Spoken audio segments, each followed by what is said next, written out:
Good morning student. बच्चों, आज हम विशेषण के बारे में पढ़ते हैं। चलिए कुछ चित्रों वाक्यों के द्वारा इसे समझते हैं।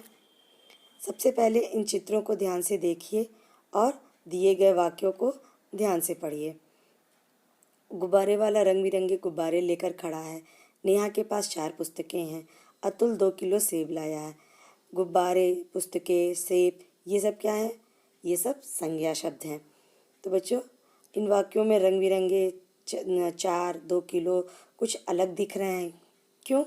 चलिए बताते हैं क्यों दिख रहे हैं। ये रंगीन शब्द गुब्बारे, पुस्तकें एवं सेब की संख्या, रंग, रूप और तौल के विषय में बता रहे हैं, अर्थात संज्ञा शब्द की विशेषता बता रहे हैं। जो शब्द संज्ञा या सर्वनाम की विशेषता बताते हैं उन्हें विशेषण कहते हैं। कुछ विशेषण शब्द इस प्रकार हैं, जैसे मीठा, सुंदर, गोल, मोटा, कम, गहरा, 1, 10 मीटर, 5 मीटर, 5 लीटर, 2 लीटर, कई। ठीक है। अगला है विशेष्य। बच्चों, अब आप सोचते होंगे कि विशेष्य क्या होता है। तो जिन संज्ञा और सर्वनाम शब्दों की विशेषता बताई जाती है वे शब्द विशेष्य कहलाते हैं। जैसे गुब्बारे वाला रंग बिरंगे गुब्बारे लेकर खड़ा है। इसमें गुब्बारे क्या है? संज्ञा शब्द है और इसके बारे में बात हो रही है, इसकी विशेषता बता रहे हैं, इसलिए ये विशेष्य है। और रंग बिरंगे विशेषण। नेहा के पास 4 पुस्तकें हैं। इसमें पुस्तकें विशेष्य है और 4 विशेषण। क्यों? क्योंकि पुस्तकों की संख्या बताई जा रही है। अतुल 2 किलो सेब लाया। इसमें सेब क्या है? विशेष्य है और 2 किलो विशेषण, क्योंकि इसमें सेब की मात्रा बताई जा रही है। बच्चों, एक विशेष्य के लिए एक से ज़्यादा विशेषण हो सकते हैं, जैसे लंबा, बलवान व परिश्रमी बालक। इसमें बालक की 3 विशेषता बताई गई है। विशेषण के प्रकार। विशेषण के 4 प्रकार हैं: गुणवाचक विशेषण, संख्यावाचक विशेषण, परिमाणबोधक विशेषण और सार्वनामिक विशेषण। तो आइए सबसे पहले हम पढ़ते हैं गुणवाचक विशेषण के बारे में।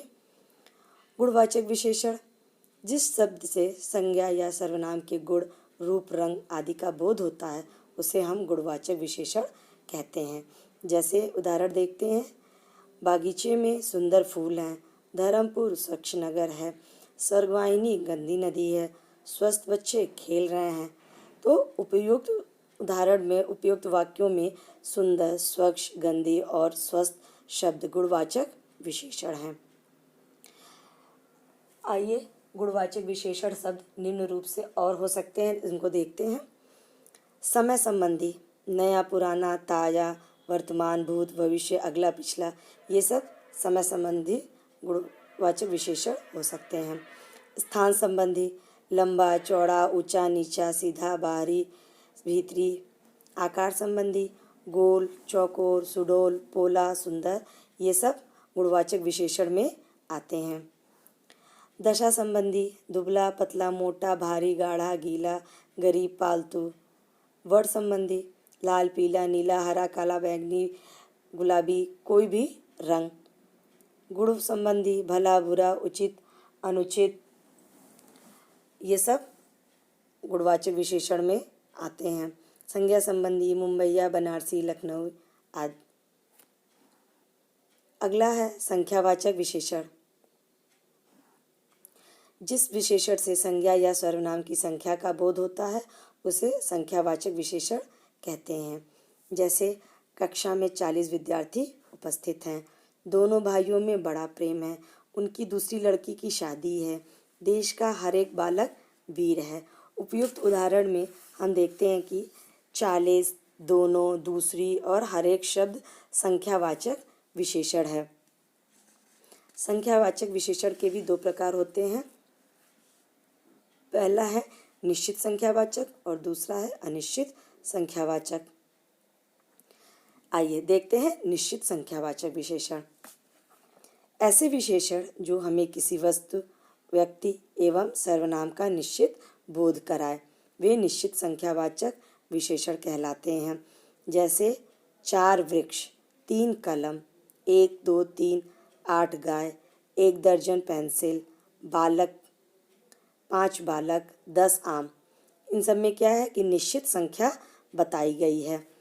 नीचे चित्र को देखिए, मेरे पास 2 खिलौने हैं, पौधों में 3 फूल खिले हैं, मेज पर 5 किताब रखी हैं। तो इनमें खिलौने, फूल और किताबों की संख्या निश्चित बताई गई है। अनिश्चित संख्यावाचक विशेषण, ऐसे विशेषण जो हमें किसी संज्ञा या सर्वनाम का निश्चित बोध नहीं करा पाते हैं एवं उनमें अनिश्चितता बनी रहती है। ऐसे विशेषण शब्द अनिश्चित संख्यावाचक विशेषण कहलाते हैं, जैसे कुछ, अनेक, बहुत सारे, सब कुछ, कई, थोड़ा, सैकड़ों, अनेक, चंद, अनगिनत, हजारों आदि। लेकिन जिन वस्तुओं को गिना जा सकता है उन्हीं के लिए संख्यावाचक विशेषण का भी प्रयोग किया जाता है। अनिश्चित संख्यावाचक विशेषण में हम इनकी गिनती भी कर सकते हैं। चित्र में देखिए, मेरे पास कुछ खिलौने हैं, पौधों में बहुत से फूल खिले हैं। यहाँ पे खिलौने कितने हैं? कुछ हैं, और फूल कितने हैं? बहुत से हैं। परिमाण बोधक विशेषण, जिस विशेषण से किसी वस्तु की नाप तौल का बोध होता है उसे परिमाण बोधक विशेषण कहते हैं। जैसे मुझे 2 मीटर कपड़ा दो, उसे 1 किलो चीनी चाहिए, बीमार को थोड़ा पानी देना चाहिए। तो उपयुक्त वाक्यों में हम देखते हैं कि 2 मीटर, 1 किलो और थोड़ा पानी शब्द परिमाण बोधक विशेषण हैं। इनको हम नाप रहे हैं, तौल रहे हैं। परिमाण बोधक विशेषण के 2 प्रकार हैं। पहला है निश्चित परिमाणवाचक विशेषण। संज्ञा या सर्वनाम शब्दों का निश्चित माप तौल या परिमाण बताने वाले शब्दों को निश्चित परिमाणवाचक विशेषण कहते हैं। जैसे 10 लीटर, 1 मीटर, 2 सेर गेहूँ, 5 मीटर कपड़ा, 1 लीटर दूध।